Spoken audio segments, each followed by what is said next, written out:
कौन मासे तुलसी जनम लिहली कौन मासे हरिहर भैली हो। कौन मासे तुलसी जनम लिहली कौन मासे हरिहर भैली हो। सखिया कौन मासे भैली सयान तके कारा मन भावेली हो। सखिया कौन मासे भैली सयान तके कारा मन भावेली हो।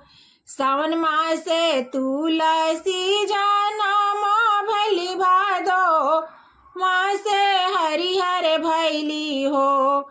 सावन मासे तुलसी जनम लिहली भादो मासे हरिहर भैली हो। सखिया कुंवर मासे भैली सयान गोविंद मन भावेली हो। सखिया आसीन मासे भैली सयान गोविंद मन भावेली हो। कौनाही दीनावा महीनावा ता तुलसी के बियाह भैले हो।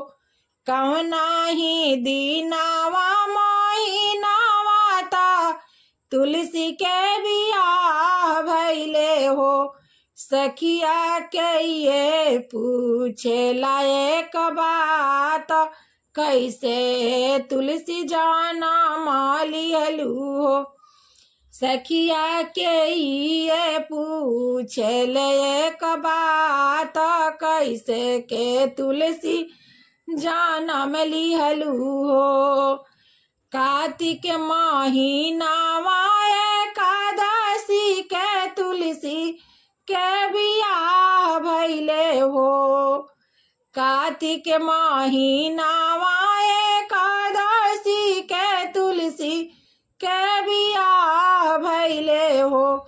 सखिया पंडित पूछल एक बात तुलसी कैसे जनम लिहली हो।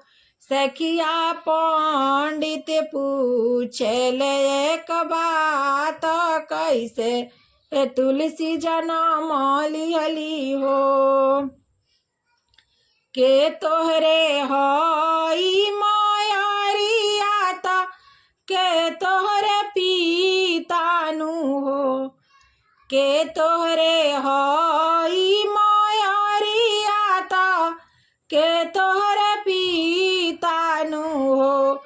तुलसी के तोहरे करी है बियाहवा के कर मन भावेलू हो।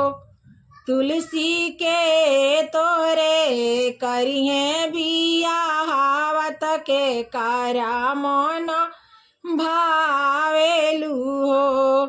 धरती मोरी हई मायारिया ता ब्रह्मा मोरे पिता हुए हो। धरती मोरी हई मायारिया ता ब्रह्मा मोरी पितानु हो। पंडित उह जे करई है बियाहवा गोविंद मन भावेनी हो।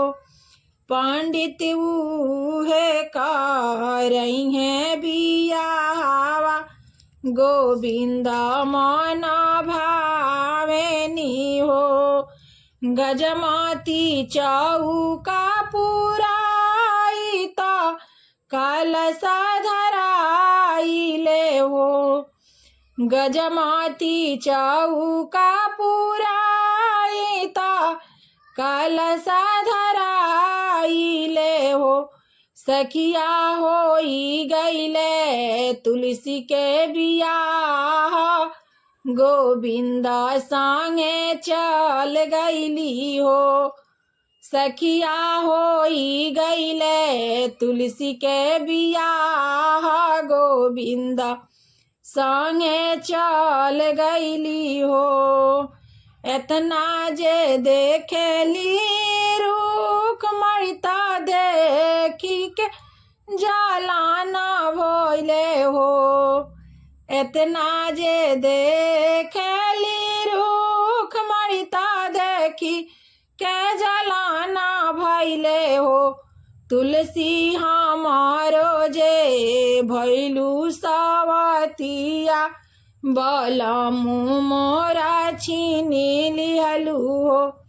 तुलसी हमारो जे भैलू सवतिया बलमु मोरा छीनी लिहलू हो।